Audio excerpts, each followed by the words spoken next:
নিজের 6 মাসের শিশু সন্তানকে শ্বাসরোধ করে খুন করল মা। প্রিয় দর্শক, আপনারা দেখছেন পিসি নিউজ বাংলা। 6 মাসের শিশু সন্তানকে শ্বাসরোধ করে খুনের অভিযোগ উঠল খোদ মায়ের বিরুদ্ধে। শুধু তাই নয়, সন্তানকে খুন করে পাশের বাড়ির নির্মীয়মান সেফটি ট্যাঙ্কে ফেলে দেয়। সেখানেই থেমে থাকেনি মা। ছেলে চুরির গল্প সাজিয়েছিল মা, কিন্তু শেষ রক্ষা হলো না। ঘটনাটি ঘটেছে নদিয়া জেলার কল্যাণী এলাকায়। স্থানীয় সূত্রে জানা গিয়েছে, অভিযুক্ত মহিলার নাম রূপা ঘোষ। কল্যাণী থানার সবুরা এলাকায় তার শ্বশুরবাড়ি। এটা দ্বিতীয় বিয়ে ছিল রূপার। এদিন সন্ধ্যায় রূপা ওই দুধের শিশুকে গলা টিপে খুন করে বলে অভিযোগ। এরপর কোলের শিশু চুরি হয়ে গিয়েছে বলে পরিবার ও স্থানীয়দের জানায় রূপা। চিৎকার চেঁচামেচি করে বাড়ি মাথায় করে সে।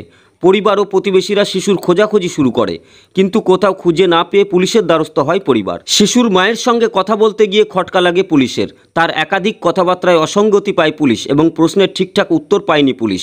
শেষমেশ পুলিশের জেরায় রূপা অর্থাৎ নিখোঁজ শিশুর মা স্বীকার করে তিনিই খুন করেছেন এবং সেফটি ট্যাঙ্কে ফেলে দিয়েছেন তার ছেলেকে।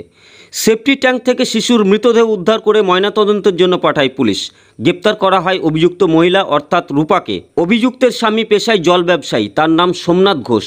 মৃত শিশুর বাবা অর্থাৎ সোমনাথ বলেন, বছর 3 আগে তার সাথে বিয়ে হয় রূপার। তার স্ত্রীর এটি দ্বিতীয় বিয়ে ছিল বলে জানায় তিনি। তার শ্বশুরবাড়ির লোকজন তাদের মেয়েকে কাছে না রাখার জন্য প্রতিনিয়ত অশান্তি করত। এই নিয়ে প্রতিনিয়ত স্বামী স্ত্রীর মধ্যে অশান্তি লেগেই থাকতো। তার জেরেই এই ঘটনা বলেই অনুমান।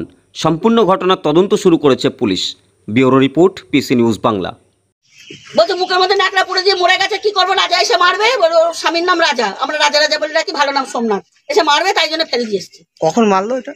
বিকালের দিকেই করেছে। যেই রাজাও গেছে নৈহাটি, আর ওর বোনটাই পাড়ার দিকে গেছে। ছেলে মানুষের রয়েছে নৈহাটিতে বড় মার কাছে কালকে প্রসাদ দেবে।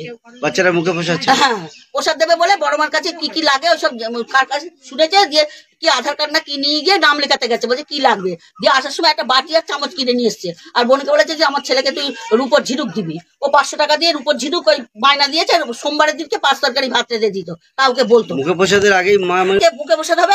আর গতকাল মারলো। কম খরচে ডিজিটাল মাধ্যমে বিজ্ঞাপন দিয়ে নিজের ব্যবসাকে বাড়িয়ে তোলো। পিসি নিউজ বাংলা পোর্টাল চ্যানেলটিকে ফলো করুন, লাইক করুন, শেয়ার করুন। পিসি নিউজ বাংলা, এই খবরটি ভালো লাগলে অবশ্যই লাইক এবং শেয়ার করবেন।